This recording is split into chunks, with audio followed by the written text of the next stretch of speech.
বিএনপির নেতৃত্বে ইনশাআল্লাহ পুনরায় গণতন্ত্র ফিরিয়ে আনবো।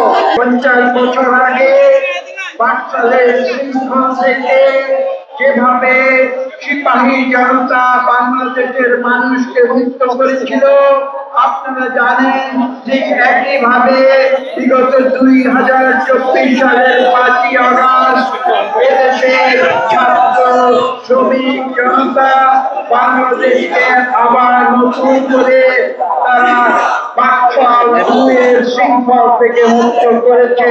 যে আন্দোলনের পুরোটা ছিলেন আমাদের। ওদের স্বপ্ন পূরণে পাশে থাকতে পেরে আমরা গর্বিত।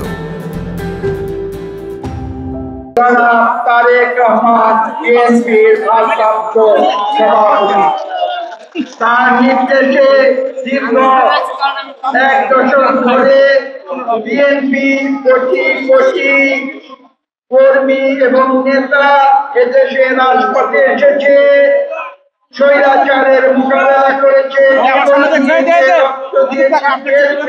বাংলা কেটেছে এবং তারপর বাংলাদেশের মানুষ মুক্ত হয়েছে। আজকে তাই এই 7ই নভেম্বর নতুন একটি প্রেক্ষিত নিয়ে বাংলাদেশের মানুষের সামনে ধরা দিয়েছে। আজকে বাংলাদেশে আমরা বিএনপির নেতৃত্বে ইনশাআল্লাহ পুনরায় গণতন্ত্র ফিরিয়ে আনবো।